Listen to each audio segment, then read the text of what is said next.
Good evening and welcome to the Rational Roads for Johns Island webinar. My name is Jason Crowley and I'm the Senior Program Director for the Coastal Conservation League's Communities and Transportation Program. Tonight we'll be discussing how Sea Islanders organized to establish the Rational Roads for Johns Island initiative in response to Charleston County's proposed Main Road Segment C project that was presented to the public last year, and how your voice can help shape the future of mobility on Johns Island. But first, I'd like to start by introducing Johns Island resident Kate Nevin, who's one of the founders of Rational Roads for Johns Island, to explain a little more about what Rational Roads is and why it started. Take it away, Kate. Thanks, Jason. Rational Roads for Johns Island is a grassroots coalition of Johns Islanders dedicated to developing data-driven solutions to improve safe mobility for all users throughout Johns Island. It was formed late last year by Johns Islanders to directly engage with Sea Islanders to develop community-led improvements for the roadways on the island.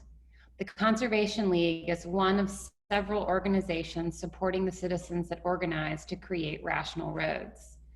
But this is indeed a citizen-led grassroots initiative.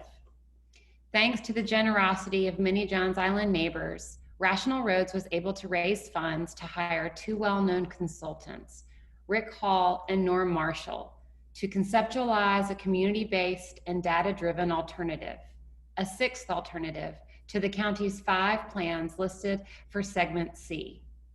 We hope to achieve County Council support for this sixth alternative based on data and solutions rather than assumptions and segments. We must focus transportation dollars where the greatest need exists and where the most impactful solutions can be found for safety, equitable mobility, congestion, and of course, the preservation of this beautiful rural sea island and generational communities and farms. Rational Roads is grateful to the Conservation League for facilitating this process, and we are grateful to the community for their thoughtful responses to this survey. Thank you. Back to you, Jason.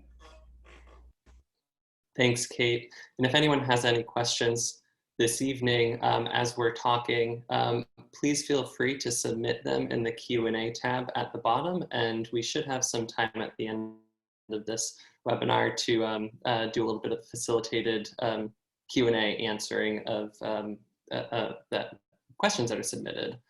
So as Kate mentioned, Rational Roads for Johns Island formed after the county released 5 proposed alternatives to create a 4- and 5-lane roadway on the southern end of Johns Island, referred to as Segment C of the Main Road Corridor project. The proposed improvements to the Main Road Corridor are being funded through the county's half-cent sales tax that was approved by voters in 2016. The county broke up the corridor into 3 segments. Segment A is the section of Main Road from Bees Ferry to the main Chisholm River Roads intersection. And that project is already well underway and has gotten broad support from the public.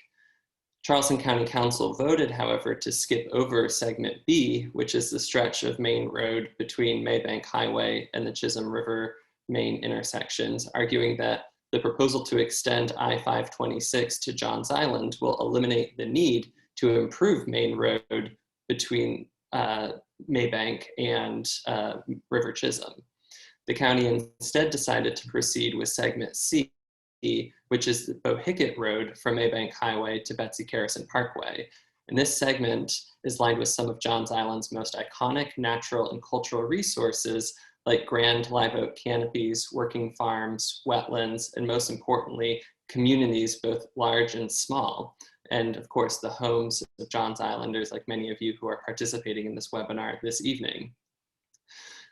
Charleston County received about 800 responses to their public comment period for the Segment C project last year. And while the public hasn't seen what those comments looked like, the Rational Roads Initiative was formed to step back from the narrow Segment C focus and ask the question, what does the data about Johns Island's roads and its users even say?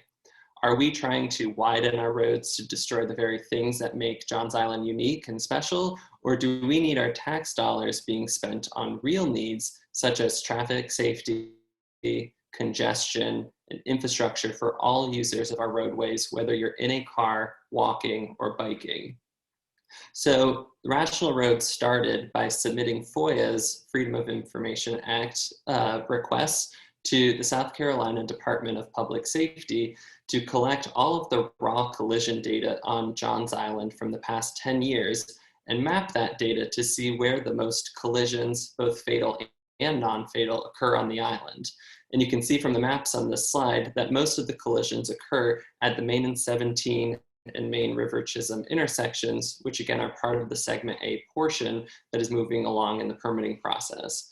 And the other biggest hotspots for collisions were at the Maybank and River Road intersection, which is currently wrapping up the new intersection improvements that you've all probably experienced, and the Main and Maybank intersection. And the most concentrated stretch of collisions along the roadway is on Main Road between the tomato sheds and plow ground at Bohicket. And as you can tell from these maps, while there are collisions across the entire island, Bohicket south of plow ground and River south of Maybank just simply are not where the biggest safety issues are located on the island. And we also looked at traffic congestion and volume throughout the entire island. The map on the left shows the typical morning commute congestion on the island, and the map on the right shows the average daily traffic volumes. And again, the data revealing that traffic volumes and congestion is more focused north of plow ground. With all of this raw data Rational Roads collected, the question once again returned to, is there a way to improve mobility for all users of the roads on Johns Island that is safe and equitable while also preserving Johns Island's identity? Not just the trees, but also preserving settlement communities, heirs properties, working farms, and simply the feeling of being on a rural sea island. So Rational Roads decided to take these questions to the community. And over the month of March, representatives of Rational Roads held 4 in-person events at the Sea Island Farmers Market and Low Tide Brewing, to asking folks to fill out a survey about what they love most about Johns Island and how they would like to see mobility improved. And through the in-person events and canvassing neighborhoods to share the survey information, share the survey links, and churches and local businesses on the island, and circulating it on social media, we received more than 630 responses. A breakdown of those surveyed based on where they lived, you can see a good representation of Johns Islanders, Kiowa Seabrook residents, and folks from Wadmalaw. And this pie chart is very reflective of similar population demographics that make up these 4 islands. And when asking the question how important protecting Johns Island's culture, environment, and farmland is on the island, and there was overwhelming support for protecting all 3, with environmental preservation showing the most importance. And when asking how important it is to prioritize increasing safety and accessibility, reduce congestion, and provide public transportation, increasing safety and reducing congestion definitely had clear support. But it was also interesting to see from these survey responses how mixed the responses were for providing public transportation. Obviously, this is something that's not on Sea Islanders' radars right now, but it certainly is worth keeping in our conversations as we move into the future. And we also asked folks to weigh in on what they think the objective of the Main Road Corridor project should be.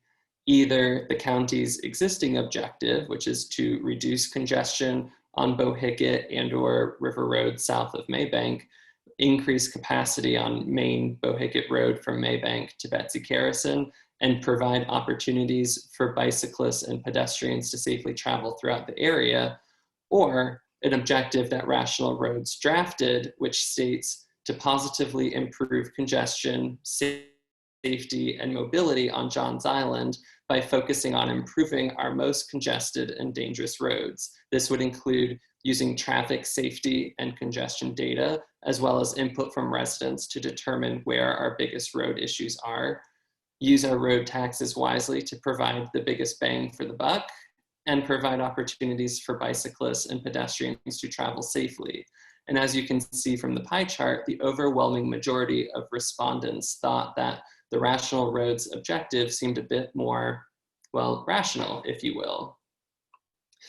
And since Johns Island is such a large island and not all residents have the same experience with our roads, we thought it would be good to see which areas folks feel are their biggest priorities for improving the roadways along Main River Bohicket corridors. Unsurprisingly, the overwhelming responses from folks is that the area between the Main River Chisholm intersection to Maybank Highway, which again is what the county calls segment B, are where people think the biggest needs are for improvement. And then also River Road. Unfortunately, we did not break down River Road into segments like we did Main Bohicket, but anecdotally through conversations with folks at the in-person events, those who did think that River Road improvements should be a priority indicated that the biggest issue on River is between Plowground and Edenvale roads. So to quickly repeat what I just went through, the data reveals that the most traffic collisions, fatalities, congestion, and volume occur on Johns Island north of Edenvale, really north of Plowground if you look super closely. And for Sea Islanders, safety is the main priority and investment in our infrastructure should be where the hotspot issues are located. So clearly the data and the residents are saying the exact same thing. And with the understanding that the data and residents are aligned, Rational Roads has taken the initiative to get more engaged through the county's public process for considering alternatives by hiring the transportation consultants that Kate mentioned to take all of the information that we've just presented and develop the community-supported alternative to present to Charleston County. And so Rick Hall, part of the team and the head of Hall Planning and Engineering, who is no stranger to Johns Island, will be talking a little bit more about how he'll be utilizing this data. And I'll let him focus on, talk about his own background. But I would be remiss if I didn't point out the last time Johns Islanders called Rick in for his context-sensitive approach to transportation planning and design. When Charleston County passed the first half-cent sales tax in 2004, one of the proposed projects was to widen Maybank Highway to 5 lanes from the base of the Galligatus Bridge to the entrance of Wadmalaw Island. That would have completely destroyed the oak canopy at the entrance to the island, and Johns Islanders rallied against that proposal and hired Rick Hall to develop an alternative that resulted in the Pitchfork Plan. Unfortunately, due to politics, Johns Islanders are still waiting for the county to build those pitchforks and further improve mobility around Maybank and River Road intersection. But that was an example of how Sea Islanders organized, identified what was important for Johns Island, and successfully developed a workable solution while preserving the island's character. And so with that, I'll turn it over to Rick. And again, if you have any questions during this presentation, please submit them using the Q&A button at the bottom of your screen. And we'll use the remaining time at the end of this presentation to try and answer as many as possible. Thanks so much. And with that, I'll turn things over to Rick.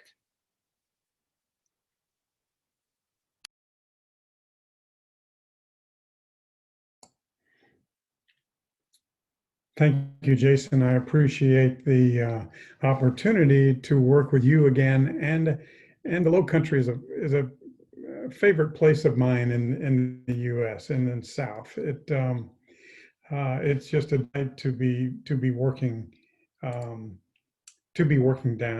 in your area again. Let me relate some of the background project experience that we've had other than the City of Charleston work. I was involved in a traffic impact study for Seaside with Duane Platters Iberk way back in 1984. And so kind of on the ground level of doing the same kind of study of 2-lane streets leading down to a very attractive seaside resort. Maybank Highway Pitchfork was covered well, Jason. We did some work in Bluffton. We did an Old Town master plan and code with Dover Cole and Partners. Victor Dover is another one of the great urban designers that we partner with on a very frequent basis. And then I worked on the County Road 30A transportation study. 30A is a two-lane road that goes all the way along the Gulf Coast in Walton County, Florida, and has the same kind of issues, the speeding issues between the towns and the access that's needed, and congestion seasonally. So, so I'm very familiar with the kind of issues that we're now considering for the Johns Island area. So tonight I'll use that experience plus a lot of new analysis that we've done on the island and with all the information to talk about 4 different areas. These are preliminary ideas that we have. So if I had some more time, I would have put a big red draft across these 4. But the one concept we always use in this kind of planning is consider the land use first, then do the transportation planning. Many times engineers will focus on the kind of facility they want and then just push that forward and forward and forward. And then sometimes even get it built. And then they turn to the planners and say, now do what you can with this transportation system to create the kind of, cultural delight and kind of great urbanity or rural character that you want. But once the transportation is in, it sets the land use. So the land use will be considered primarily before the transportation design is done. I'll be talking about small links and large nodes as another planning concept. I'll talk about fixing the intersections as a key strategy for Johns Island, and manage speed for safety.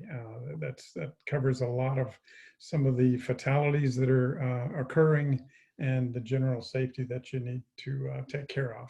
Thank you. Yeah, next slide. There we go.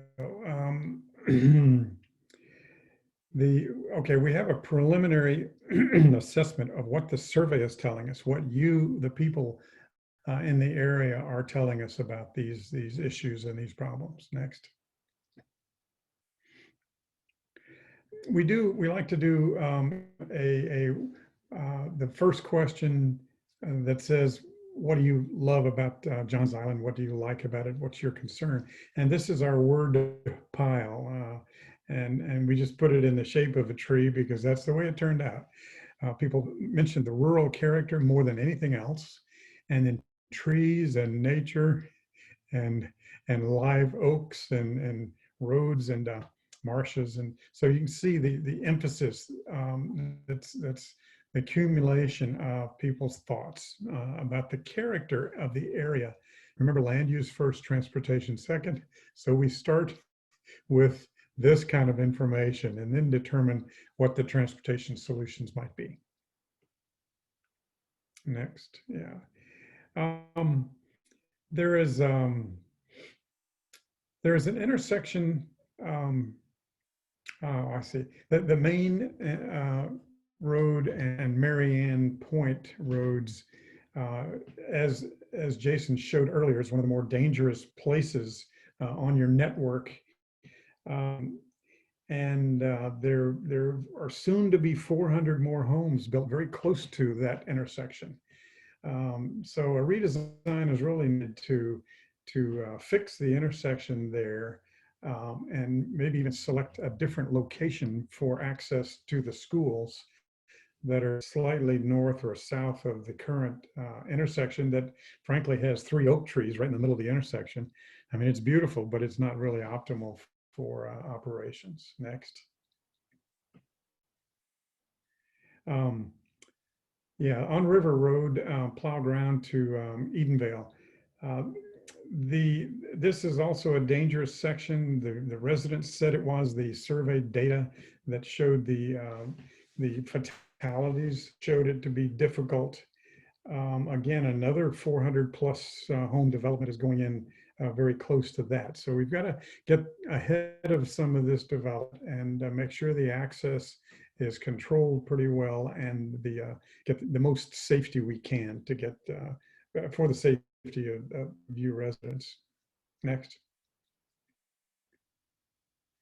Main road from Chisholm to Maybank.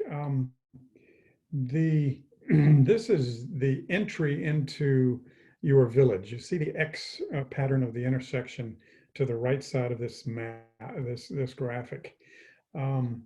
That is where a lot of your congestion is occurring, because right now everyone is just led right to that X from all directions, and there's no other alternative that can be used to diversify and distribute some of that traffic, so it doesn't all have to go through that one point. So we can reduce the congestion and take care of some of the other modes at that location. Next. Maybank, Maine, and Bohicket. That is the southern access to the X pattern. We've kicked around a village name for that area as Angel Tree Village. You have an Angel Tree Elementary, so maybe Angel Tree Village would be a good name for the community to rally around, just because it now has no particular name I'm aware of.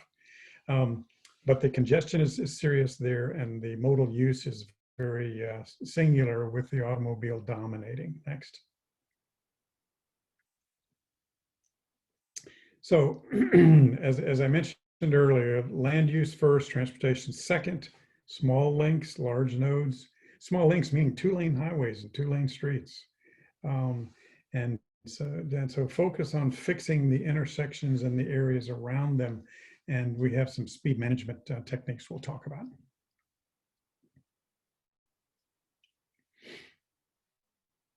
Okay, land use first, transportation second. This is a photo of your typical canopy road, 2 lanes, double yellow painted in most places to keep people from passing too much. And we've got to fix the intersection and manage the speed. It's the speed that really hurts in the way of injuries and fatalities. And you know all of this from driving your own motor vehicles. If you take your eyes away from the windshield, looking at the road in front of you for 2 or even 3 seconds, you can end up heading right toward an obstacle, in this case, an oak tree or some other vehicle. So it's very important to try to control the speed as a part of that. And this is the preliminary design for the large residential area that's going in north of what we're calling Angel Oak Village.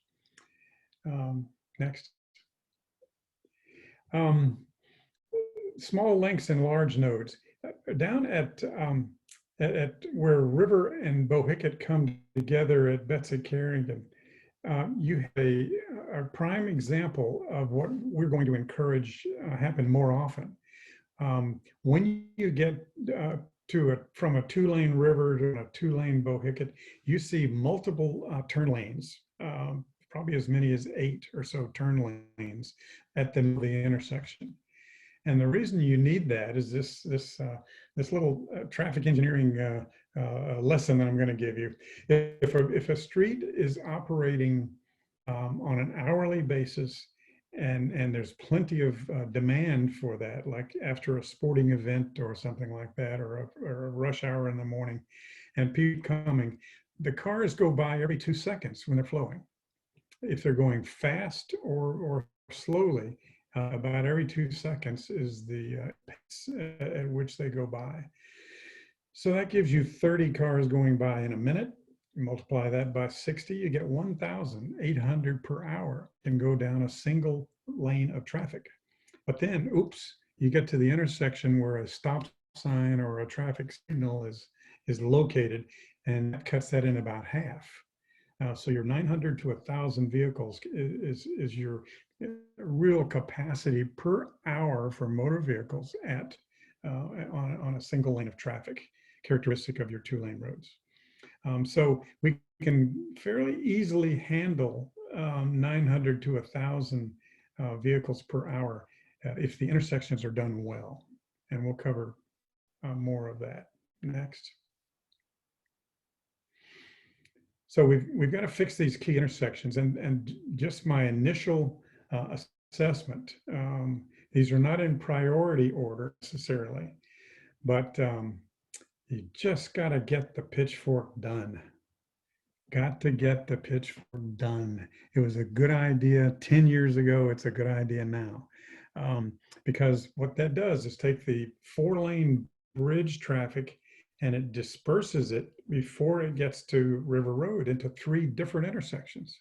And that just takes the load at that intersection down, and the capacity of that, each of the 3 intersections is greater than the single intersection.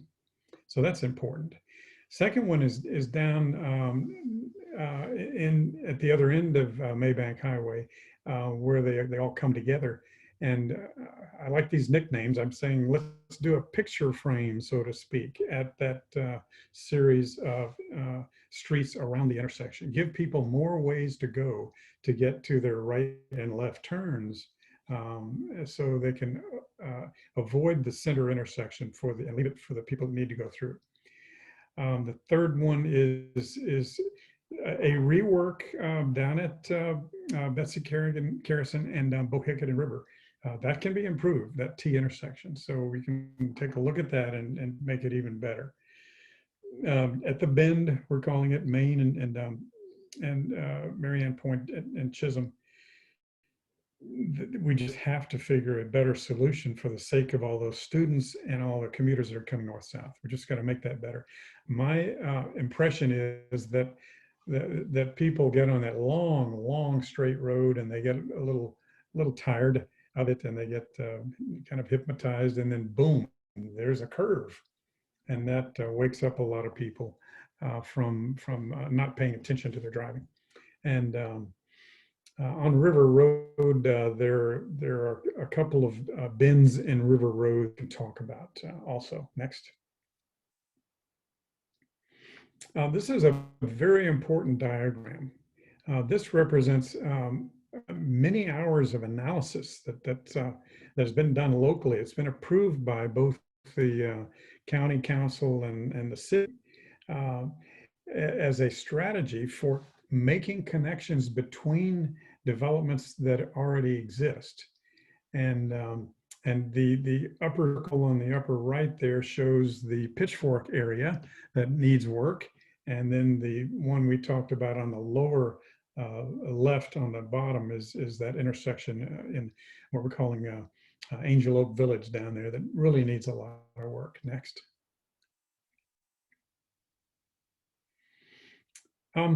There's an important subpart of fixing the intersections.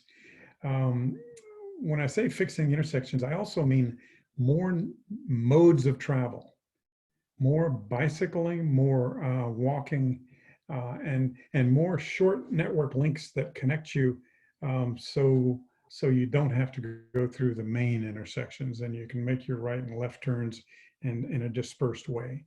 So a complete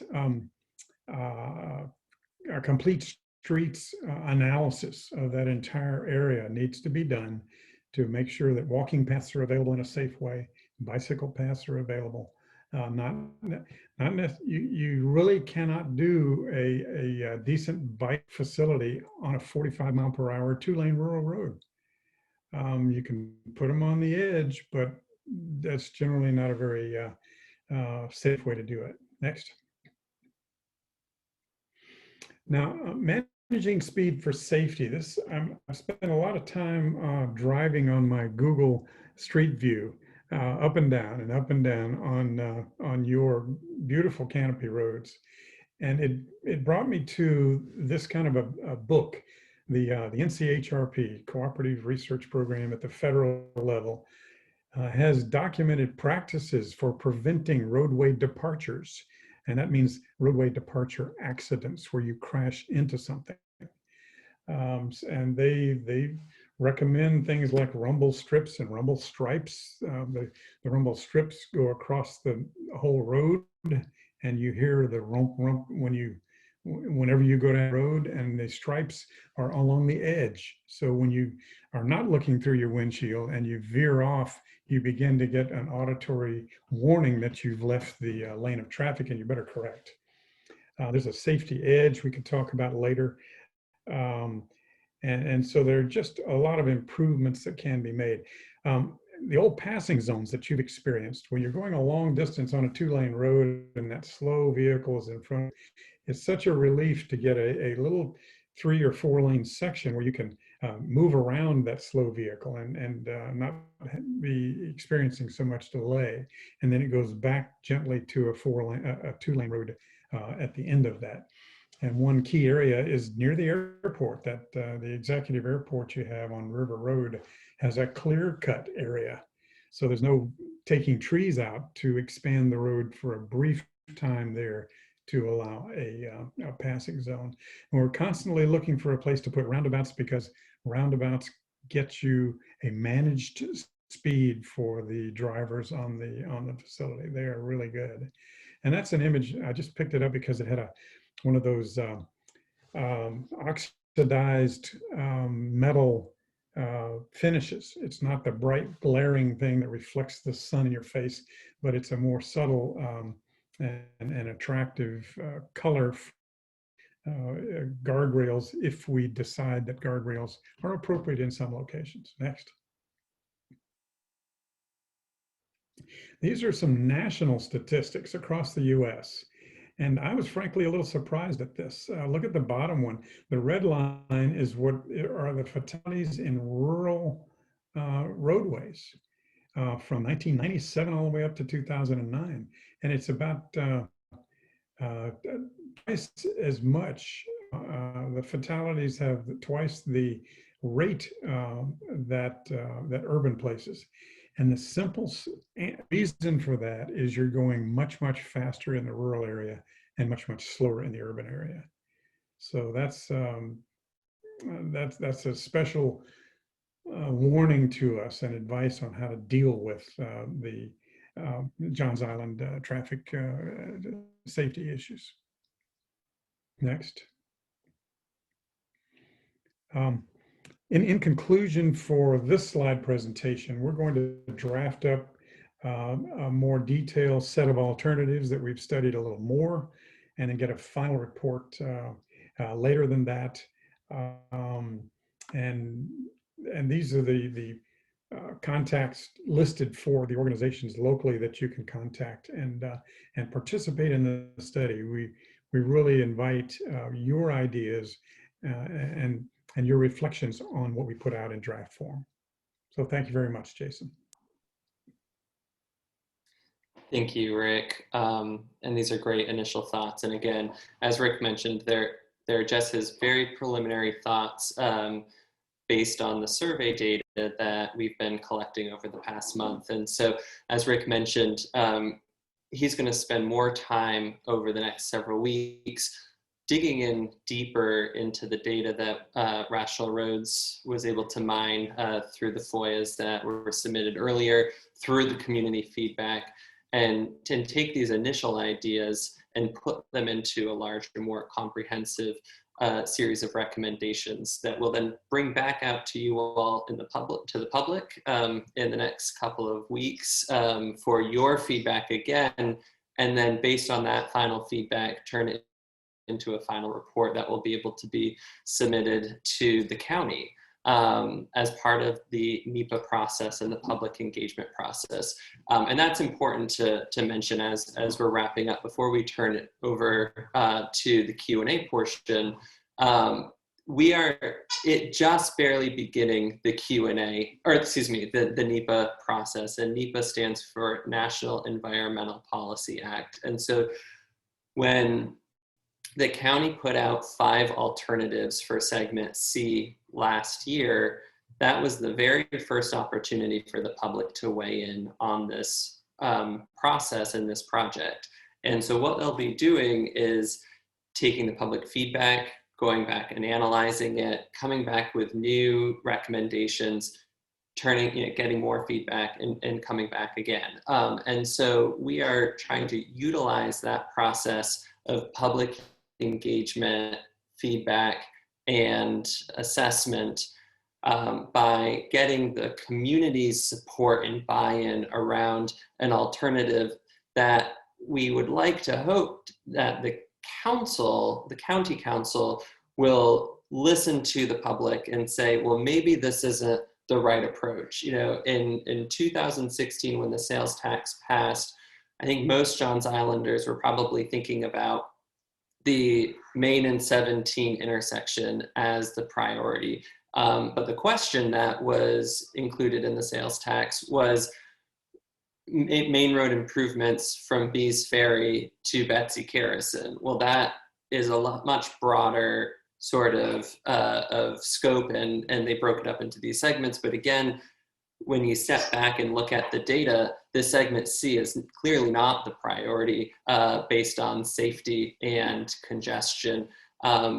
If anything, segment B really is the top priority, but this is an opportunity. We have a new council in place, and we have the ability to, again, step back and say, should we even be focusing so limited on just segment C, or should we be revising the entire purpose and need and objective of this project and look more holistically at the entire island and focus on a series of smaller projects that come together and collectively improve mobility for all users on the entire island based on safety. And so with that, we have about 20 minutes, and I've been keeping an eye on the questions coming in. So if we could go ahead and get all of the cameras turned back on and unmuted for Rick and Kate and myself, got a few questions that I'd like to start with. And let's go ahead and here's a good question that I'd like to start with you, Rick. This was a question that was asking about turn lanes and whether or not they are safe for road improvement. So if we are going to, I think if I'm interpreting this correct, is it appropriate to use turn lanes as we're talking about this land use and new growth coming into on the island to just add a turn lane here, a turn lane there? Or should we be thinking about this in a more comprehensive look of more intersection redesigns, passing lanes in certain places? Can you talk a little bit about safety and turn lanes versus, signalized or stoplight intersections and passing lanes on corridors? Yes. When we are doing a new community with Dover Cole or Dwani Platters Iwerk or some of these great planners, and it's an entire community of 300 to 400 dwelling units and a downtown Main Street, then we discourage turn lanes. Because in a small, intimate network like that, the turn lanes will make all of the intersections wider in the area where you want the pedestrians to do a lot of walking.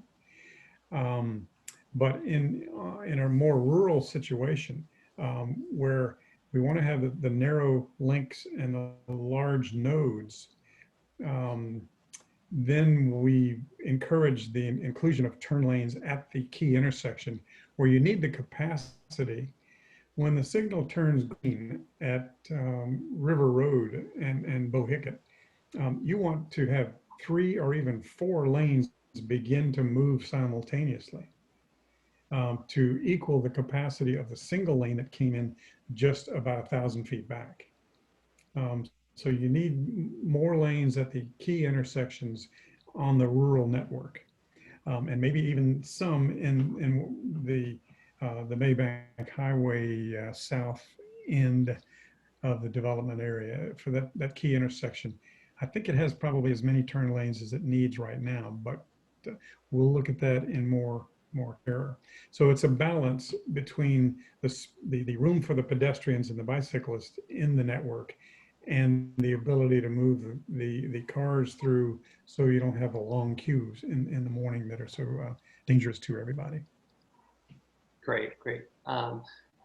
Kate, you had mentioned at the beginning that Rational Roads is a grassroots community-led initiative. Can you talk a little bit about how folks can become more engaged in this process as Rick and Norm move through their analysis and report building? Absolutely. Yeah, I also picked up on some of the questions and comments that have come in that are really the questions and comments that we as a group of Rational Roads were asking ourselves. And so anyone who is not already on the Rational Roads email list or hasn't connected with me or Rational Roads, you can email us at rationalroads@gmail.com. We'd be happy to get back with you, because it's really, at the road level, I think all of the residents of Johns Island really know what the issues are. I'm seeing it pop up in the chat box. And not only do we know where the issues are, we know where they're coming with some of these developments, particularly along segment B. But we also, I think, have some of the solutions. I'm not an engineer. That's why we have Rick Hall and Norm Marshall. But it is so nice to have this dialogue. So if you're not already getting the newsletter, reach out to us there. I think that the more people we can get to take the survey, to get on the mailing list, to share information on social media, it's really about creating a new narrative for what we want to see with an explicit focus on smarter roads on Johns Island, to be explicitly focused on data and community feedback. And so the best way to do that now is to just send an email or find us on social media. Great, thanks for that. I had a question that was submitted that says there seems to be a lot of similarities between Highway 41 and Segment C. That's a great comparison. Both projects are sales tax projects. Highway 41 is a few years ahead of this main road project, but has followed the same process. And so if folks have been paying attention to the Highway 41 process, that is the exact same thing as I mentioned earlier with the NEPA alternatives analysis. And so Charleston County produced, gosh, at this point, over 13 alternatives that were considered for Highway 41. And the entire time, the Phillips community has been advocating for the same alternative. They developed their own plan back in 2005 that they had been trying to get advanced for over 15 years.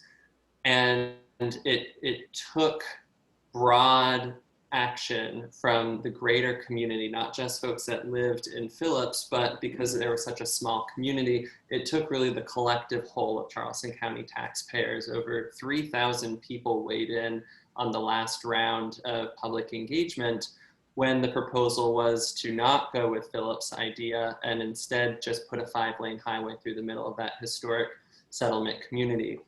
And so again, it was through the public engagement process, it was through developing a proposal that the community supported and doing a lot of engagement and advocacy to the county council members that ultimately came away with the change and the latest proposal, which goes around Phillips and only adds one additional travel lane through Highway 41, which is what the Phillips residents have been advocating for since 2005. And that's exactly what the need is here. So the public needs to tell their council members. Johns Island is represented by Anna Johnson. That's your county council member on Johns Island. But you should be, if you're willing to reach out to all of the county council members and say that Segment C is not what Johns Island wants. The 5 alternatives were presented to the public, and these are not the solutions that Johns Islanders want. and that you want a reconsideration of the entire purpose and need to look more holistically at safety and equitable mobility for all users across the entire island. Start that process by getting the council to say, let's step back from segment C. And maybe it's go forward and focus on segment B. They took a vote to shift away from segment B. They could vote to bring it back as the priority, just like they could vote to say, let's reassess the purpose and need of this project. Another question was asked about the pitchfork and how to get the pitchfork back on track. It's interesting. It's an interesting issue. And there was an update from a county staff member just today saying that the northern pitchfork, so if you're coming onto the island from James Island, this would be on your right-hand side. That section is funded. The southern pitchfork is not funded. The county took money away from that section and directed it to James Island almost a decade ago. But the northern pitchfork has gone through almost all the engineering. It's almost ready to go. And it's actually city stormwater that is holding up the final approvals to issue all the permits and start the construction. And so that is an opportunity to reach out to your city council members on Johns Island, who is Councilman Carl Brady. He represents the city portion of Johns Island. The pitchfork is in the city portion of Johns Island, and ask him to work directly with stormwater to overcome this hurdle and get that project moving, because we needed this 10 years ago, and to figure out a solution with the county and city together to bring the funding back to get the southern pitchfork funded again. The property owner still remains willing and interested to have that road built through his property, and it's up to the county and frankly the city to work together to get that money put back. And perhaps again, this is an opportunity to bring that money back if we were not focusing on building Jason, a 4 or 5 lane. Yeah. Jason, if I may say, the southern pitchfork tine is ready. The property owners are ready to dedicate the right-of-way necessary to build that. So all the city has to do is construct the road. They have no right-of-way costs. And that deal was there early, and it was withdrawn when the money was shifted to another location. So that's part of the deal. You can get talk about bang for your buck. You get all the free right-of-way dedicated by the I believe the Kerr family was involved in it earlier. So that's a very important task to achieve. Absolutely. And Rick, while I'm on you, here's a question for you that you might be able to answer. And I'm going to just read this directly. In straight segments between intersections, as an example, Bohicket Road between River and Edenvale, are there traffic calming measures that can be employed to reduce speed besides lowered speed limits and enforcement? Not very many. Not very many. There are techniques of when you have that long straight section and you're about to go into a curve, you have those yellow diamond warning signs like curve ahead 35 miles per hour instead of the 45 speed limit. And so that's already being done. But you could even have a rumble strip across the road that gives you rump, 3 wake-up calls, so to speak, that you're getting to the curve. Enforcement is one of the very most important ways to solve this particular problem. If word gets out, that's very expensive traffic tickets are being given to people who exceed the speed limit by an excessive amount.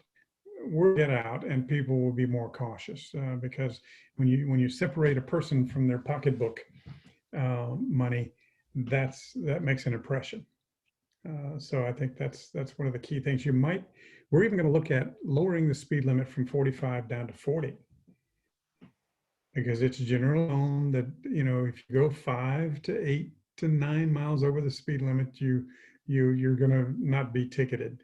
So if you start at 45, that gets you up to 55 before you know it. So speed limit lowering is not out of the question as far as an alternative.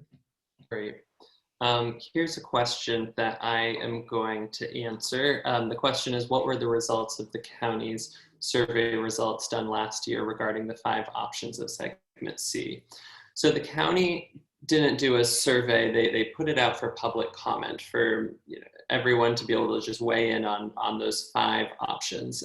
They got about 800 responses, and they have been going through each public comment that was submitted and will be sending out responses back to those comments. Staff said today in a meeting that they will be aggregating those comments, putting them together in themes, and presenting the general feedback to county council. They didn't give a specific date, but they said in the coming weeks. So they're wrapping up that analysis and will be making a presentation to county council soon. County has also said that they will be hosting a public meeting that they hope will be in person, again, following COVID protocols.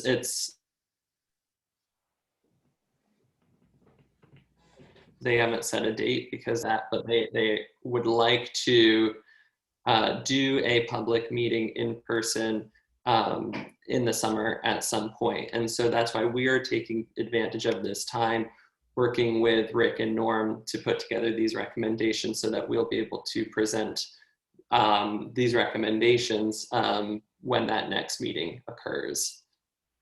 Okay, here's another question.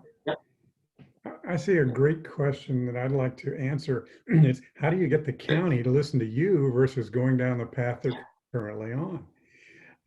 Let me show you some of the magazines that cross my desk. This is one from the Florida Engineering Society. And with all the new money coming down, they're still thinking of these crazy ramps into downtown Miami.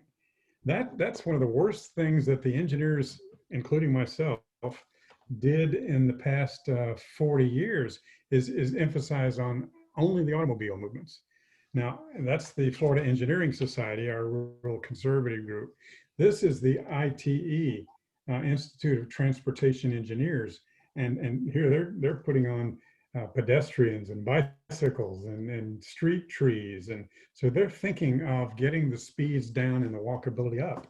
So that's a wind shift, a major shift in engineering philosophy and approach that's occurring right now. And it's the ITE even covers you. Here they are with the ITE Journal, and it's rural and small communities conditions. So I'm going to study this one a little more intently, given the current job. But the folks that are doing the 5 4-lane fast alternatives across the island now are doing last century work. They're doing last century work. It is out of date. And they're not considering the culture and the beauty and the other important elements of what occurs on Johns Island. They're not looking for the culture. We've determined that you can get people around and more safely and with less congestion if you keep all the main roadway lines as 2 lanes and just make them all safer. You don't need to 4-lane anything in this area to achieve your goals. I'm a registered engineer in South Carolina and Florida and all the other East Coast cities. I'm registered in 22 states because I travel with these urban designers to many, many places. And I apply the engineering. I bring the engineers to the middle and the planners to the middle, and we get a solution. That's great. Another question I have along those lines, when you were talking about land use earlier, one of the proposals that has been on the table for a long time that the county included in their alternatives for segment C was this idea of building an entirely new road through the middle of the southern portion of the island.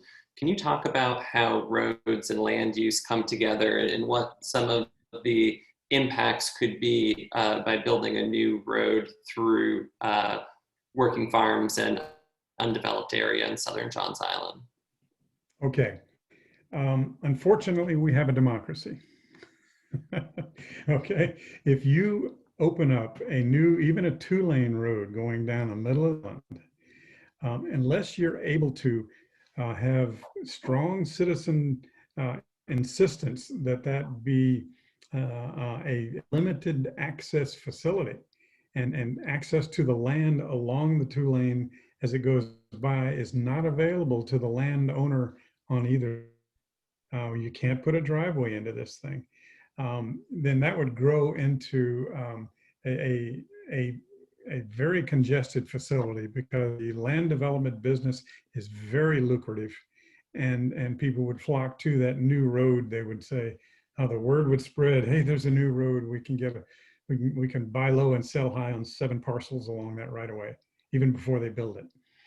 So the mechanism is there to develop, and that's a good thing. But if you provide the opportunity for much more development on a center road, thinking you're doing a good job diversifying the travel, it's just not a winning scenario. Can you talk a little bit about roundabouts in terms of safety? There are more roundabouts coming to our region, but they're still not something that is terribly common everywhere and don't exist on Johns Island at all right now. So it might be something that people are not super excited about. But can you give a little bit of explanation about the benefits of a roundabout? Yes, I am a very big fan of roundabouts because they save lives.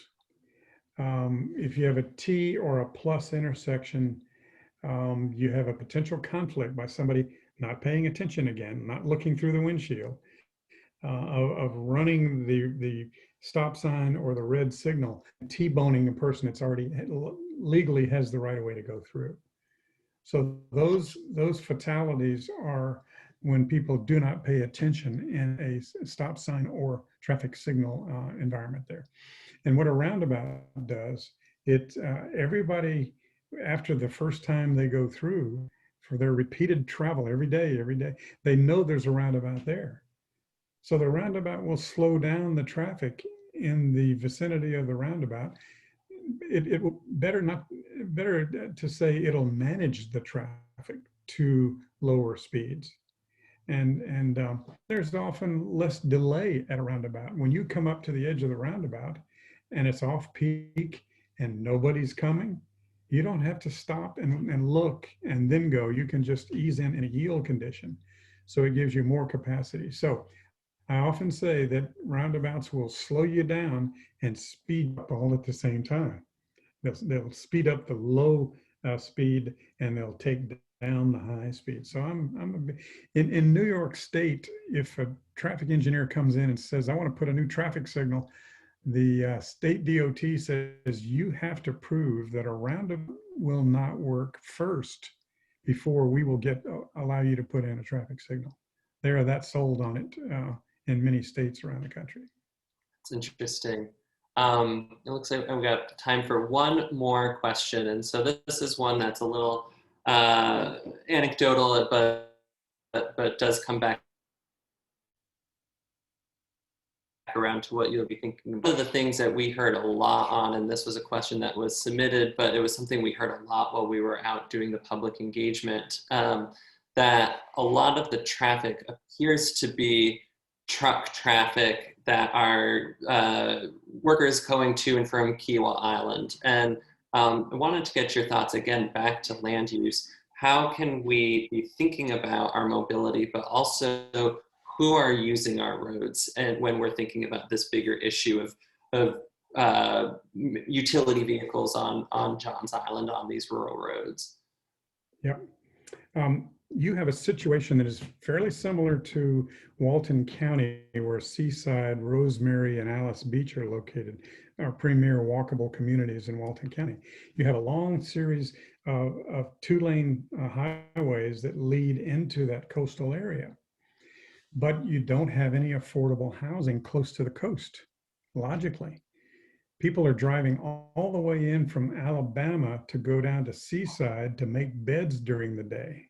And then they drive all the way back to Alabama because that's where their family farm is, or, you know, some affordable housing. So, and this is tough also because the whole gist of those coastal communities, they are so beautiful and they're so expensive, and they're gated to try to keep them pristine from sprawl type development. But if any way at all that someone can put in some affordable housing that's closer to those two communities, then people can get up and drive a short distance to get to their daily job, and cut out a lot of the vehicle miles of travel that go across all the way across the island. And yeah, that's really one of the main ones, to allow people to drive from a shorter distance to get to those very important jobs to be done as day workers on the two communities. Great points. All right, we are past 7 o'clock, so I want to thank you all again for participating this evening, and thank you, Rick, for giving some of your initial thoughts. And I want to remind folks that if we didn't get to your question, or if you have any general comments or thoughts based on what you've heard tonight, over the next several weeks, we will be taking your feedback and applying it to Rick's proposed recommendations. So if you didn't get a chance to write it down earlier, I'm going to say it again. The email address to contact the Rational Roads group is rationalroads@gmail.com. So please use this as an opportunity to share your feedback directly with us so that we can share it with Rick and Norm Marshall over the next several weeks. And we want all ideas, comments, concerns, feelings, and so that we can make sure that we're having as cohesive and comprehensive of community feedback as possible. And we have also recorded this webinar, so we'll be posting it as well. You'll be able to find it on YouTube, and we'll be sending out the link. And we look forward to remaining engaged with you as we continue to work forward on improving the mobility for all users of Johns Island's roads. Thank you, and we look forward to continuing to remain engaged.